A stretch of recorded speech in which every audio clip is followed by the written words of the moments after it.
Hi everyone, welcome to dream job online classes. ఈరోజు మనం DFCCIL exam pattern, అలాగే selection procedure, అలాగే syllabus కూడా మనం చూద్దాం, ఎలా క్వశ్చన్స్ ఇస్తున్నారు అనేది కూడా. అండ్ నెక్స్ట్ ఏంటంటే ఇక్కడ లాస్ట్ ఇయర్ కట్ ఆఫ్ ఎంత ఇచ్చారు, ఎన్ని మార్క్స్ వస్తే మీకు క్వాలిఫై అవుతారు. ఇక్కడ కట్ ఆఫ్ మార్క్స్ 2019వి అలాగే 2018 సంబంధించి కూడా ఓబీసీకి ఎంత ఉంది, ఎస్సీకి ఎంత ఉంది, ఎస్టీకి ఎంత ఉంది, జనరల్లో ఎంత కట్ ఆఫ్ ఉంది, ఇవన్నీ కూడా మనం క్లియర్గా చూద్దాం. ఈ వీడియో మీరు పూర్తిగా చూడండి, మీకు చాలా ఇంపార్టెంట్ ఇది. అలాగే ఈ ప్రీవియస్ ఇయర్ క్వశ్చన్స్ ఎలా ఇస్తున్నారు అనేది కూడా మనం క్లియర్గా చూద్దాం. ఇక్కడ ఏంటంటే ఇక్కడ డిఎఫ్సిసిఐఎల్ ఇది టెక్నికల్ అండ్ నాన్ టెక్నికల్ సంబంధించి ఉన్నాయి. అలాగే మన లోకల్లో మన విశాఖపట్నం, హైదరాబాద్ సెంటర్ ఉంది. ఇంకా ఈరోజే last date, maybe date extension అయితే చేయొచ్చు. కాకపోతే ఎగ్జామినేషన్ ఫీజు ఎక్కువ ఉందని చెప్పి చాలామంది అప్లై చేయలేదు అని అంటున్నారు. సో నేను ప్రీవియస్గా చెప్పాను, ఎగ్జామినేషన్ ఫీజు ఎక్కువ ఉన్నా కానీ లోకల్లో సెంటర్ ఇచ్చేటప్పుడు అప్లై చేయటం మంచిది అని. So examination syllabus, examination pattern ఏంటంటే టోటల్గా 120 క్వశ్చన్స్ ఇస్తారు. 2 hours టైం అనేది ఉంటుంది. అది జూనియర్ మేనేజర్కైనా, ఎగ్జిక్యూటివ్స్కైనా, జూనియర్ ఎగ్జిక్యూటివ్స్కైనా సేమ్ ప్యాటర్న్ ఉంటుంది. కాకపోతే నాన్ టెక్నికల్ వచ్చేసరికి అంటే junior manager, civil, operation BD, mechanical, executive electrical, executive civil, ఇవన్నిటికీ వీళ్ళందరికీ ఎలా ఉంటుందంటే general knowledge, general aptitude, reasoning 24 మార్క్స్కి ఉంటుంది. కన్సర్న్ సబ్జెక్ట్ వచ్చేసరికి 96 మార్క్స్కి ఉంటుంది. మన ఛానల్లో ఈ general knowledge, general aptitude, reasoning సంబంధించి మన వీడియోస్ ఎప్పుడూ చేయటం జరుగుతుంది. అలాగే ఇందులో వచ్చేసరికి మెకానికల్ సంబంధించి, అలాగే ఎలక్ట్రికల్ సంబంధించి మన క్లాసెస్ అయితే చెప్తున్నాం. కానీ సివిల్ అయితే ఇంకా ఎప్పుడు చెప్పలేదు. And junior executive exam pattern వచ్చేసరికి, అలాగే ఆపరేషనల్ అండ్ బీడీ, ఇవేంటంటే కొన్ని 10th క్లాస్ మీద కూడా వేకెన్సీస్ ఉన్నాయి కదా, ఇవి వచ్చేసరికి కన్సర్న్ సబ్జెక్ట్ 60 మార్క్స్కి ఇస్తారు. General knowledge, general aptitude, reasoning, general science 60 మార్క్స్కి ఇచ్చి టోటల్గా 120 మార్క్స్కి ఇస్తారు. 2 hours టైం అనేది ఉంటుంది. సో జూనియర్ మేనేజర్ సివిల్ టోటల్గా ఈ యొక్క సిలబస్ అయితే చూద్దాం. సివిల్కి అయితే ఇంజనీరింగ్ అండ్ సాలిడ్ మెషిన్స్ ఒకటి, మీరు ఏ అయితే కాన్సెప్ట్స్ ఉన్నాయో ఈ కాన్సెప్ట్స్లో ప్రతి కాన్సెప్ట్ నుంచి కూడా క్వశ్చన్స్ అడుగుతారు. సపోజ్ మన ఎగ్జాంపుల్ మనం ఎలక్ట్రికల్ చూద్దాం. ఎలక్ట్రికల్ చూస్తే ఇక్కడ ఎలక్ట్రికల్ 96 క్వశ్చన్స్ ఇచ్చారు కదా. Circuit analysis, machines, electronics, measurements, control system, material system, rest. So ఇక్కడ చూద్దాం, ఇది లాస్ట్ ఇయర్ పేపర్, ఇది క్వశ్చన్ పేపరు చూడండి. ఇక్కడ last year question paper circuit analysis. Circuit analysis నుంచి ఎన్ని క్వశ్చన్స్ ఇచ్చారు, టోటల్గా ఒక అంటే కాన్సెప్ట్ వైజ్గా క్వశ్చన్స్ అయితే ఇవ్వటం జరుగుతుంది.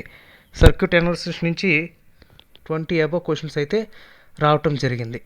ఓకే. అండ్ నెక్స్ట్ మెషిన్స్ చూసారా, ఇక్కడ సిలబస్ చూడండి. ఇక్కడ సిలబస్లోకి వెళ్తే నెక్స్ట్ మెషిన్స్, ఇక్కడ మెషిన్స్ నుంచి ఇక్కడ రిమైనింగ్ క్వశ్చన్స్ అనేది ఇవ్వటం జరిగింది. మెషిన్స్ నుంచి అంటే మీరు కాన్సెప్ట్ వైజ్గా చదువుకుంటా ఆ కాన్సెప్ట్లోనే క్వశ్చన్స్ అయితే ఇవ్వటం జరుగుతుంది. సో మెషిన్స్లో సుమారుగా 24 క్వశ్చన్స్ అనేది ఇచ్చారు. అండ్ నెక్స్ట్ టాపిక్ ఏంటంటే ఎలక్ట్రానిక్స్. ఇక్కడ ఎలక్ట్రానిక్స్ ఉంది కదా, ఇక్కడ ఎలక్ట్రానిక్స్ టాపిక్ ఇచ్చారు. ఇక్కడ ఎలక్ట్రానిక్స్ వచ్చేసరికి ఎన్ని క్వశ్చన్స్ ఇచ్చారు, సేమ్ ఎలక్ట్రానిక్స్ 18 క్వశ్చన్స్ అనేది ఇచ్చారు. నెక్స్ట్ మెజర్మెంట్స్ అలాగా ప్రతి టాపిక్ నుంచి కూడా క్వశ్చన్స్ అనేది వస్తాయి. సో మీరు ఈజీగా అంటే ప్రీవియస్గా చాలా ఎగ్జామ్స్ రాసుంటారు, కానీ ఏ టాపిక్ నుంచి ఏ క్వశ్చన్ వస్తున్నాయని కూడా తెలియకపోవచ్చు. కానీ ఈ ఎగ్జామ్కి ప్రత్యేకత ఏంటంటే ఏ కాన్సెప్ట్ నుంచి నేర్చుకుంటున్నామో ఆ కాన్సెప్ట్ నుంచి వస్తుంది. నెక్స్ట్ కంట్రోల్ సిస్టమ్స్ వచ్చేసరికి పర్టికులర్గా కంట్రోల్ సిస్టమ్ సెక్షన్ అనేది ఇస్తాడు, ఆ సెక్షన్లో ఈ questions. Okay. And next material system వచ్చేసరికి చూసారు కదా, next material system, next rest, remaining అనమాట. ఇది మెటీరియల్ సిస్టమ్ వచ్చేసరికి కొన్ని క్వశ్చన్స్ వస్తాయి. రిమైనింగ్ క్వశ్చన్స్ ఏంటంటే రెస్ట్ ఆఫ్ క్వశ్చన్స్ అనమాట. అన్నీ కూడా రిమైనింగ్ మిస్లీనియస్ క్వశ్చన్స్ అన్నీ యాడ్ అవుతాయి. 6 క్వశ్చన్స్ ఇచ్చారు.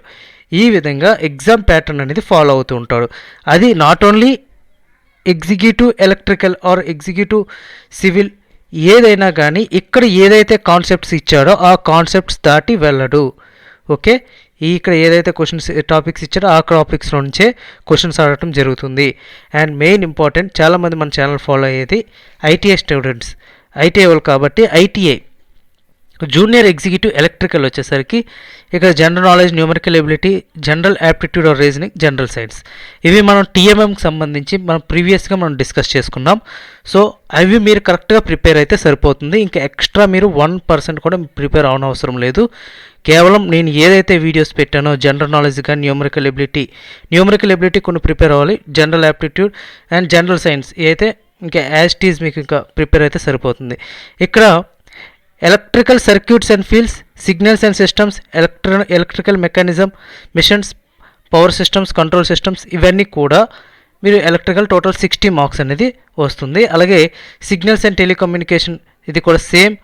And junior executive operations and BD, ఇక్కడ operations and BD any degree apply చేసుకోవచ్చు. సో ఇక్కడ ఏంటంటే ఇక్కడ స్పెషల్గా history of Indian railways and DFCIL మరియు economics and marketing and logical reasonings, customer relationships గురించి అడుగుతారు.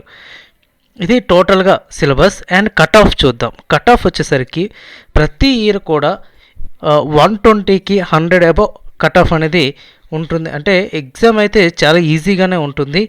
సో ఎంటీఎస్ అయినా సరే, అంటే ఎంటీఎస్ అంటే ఆపరేషన్ సంబంధించి లేదంటే ఎలక్ట్రికల్ సంబంధించి ఇది ఇప్పుడంటే 11/2018లో సంబంధించింది. ఇది మల్టీ టాస్కింగ్ స్టాఫ్ సివిల్ ట్రాక్మెన్కి అన్రిజర్వ్డ్ కేటగిరీకి 70 మార్క్స్ హైయెస్ట్ మార్క్స్ వచ్చినాయి. కట్ ఆఫ్ వచ్చేసరికి 50 వచ్చిన క్వాలిఫై అయినారు. 50 దాటితే క్వాలిఫై అయినట్టు ఇక్కడ చూపిస్తుంది. అండ్ నెక్స్ట్ ఏంటంటే ఇక్కడ మనకి ఎగ్జిక్యూటివ్స్ కావాలి, అంటే జూనియర్ ఎగ్జిక్యూటివ్ ఆర్ ఎగ్జిక్యూటివ్. ఇక్కడ చూద్దాం. ఎగ్జిక్యూటివ్ ఎలక్ట్రికల్ వచ్చేసరికి టోటల్గా 24,776 మెంబర్స్ రాస్తే అన్రిజర్వ్డ్ 102 కట్ ఆఫ్ 120కి. ఓకే, జూనియర్ ఎగ్జిక్యూటివ్ అయితే సివిల్కి 49 రావాలి. 49 వచ్చిన వాళ్ళు కూడా సెలెక్ట్ అయ్యారు. అలాగే హయ్యెస్ట్ మార్క్స్ 86. ఓకే, 86 మార్క్స్ వచ్చిన వాళ్ళు కంపల్సరీగా జాబ్ అనేది అయింది జూనియర్ ఎగ్జిక్యూటివ్ సివిల్కి. ఇక్కడ క్లియర్గా మెన్షన్ చేశారనమాట. అదే ఎగ్జిక్యూటివ్ సివిల్కి అయితే 82.75 లీస్ట్ మార్క్. ఓకే, ఇవి టోటల్ కట్ ఆఫ్ అనమాట. ఇక్కడ జనరల్ వచ్చేసరికి మీరు బాగా గుర్తుపెట్టుకోండి, జూనియర్ ఎగ్జిక్యూటివ్కైనా దేనికైనా. అండ్ జనరల్ కేటగిరీ వచ్చిన వాళ్ళకి least qualified candidate marks 63.67, first qualified candidate 81.87. అంటే మీకు సుమారుగా ఒక 70 to 80 మార్క్స్ అనేది మీకు వస్తే, మధ్యలో 70 to 80 మార్క్స్ మధ్యలో కానీ వస్తే మీరు ఈ జాబ్స్కి సెలెక్ట్ అవుతారు. సో ఇది కట్ ఆఫ్ మార్క్. ఇది జూనియర్ ఎగ్జిక్యూటివ్స్కి అయితే. అదే ఎగ్జిక్యూటివ్స్కి అయితే కొంత ఎక్కువ మార్క్స్ అనేది 85 to 90 రావాలి. 90 అలా వస్తే మీరు సెలెక్ట్ అవ్వడానికి ఎక్కువ అవకాశాలు ఉన్నాయి. Okay friends, thank you very much and all the best.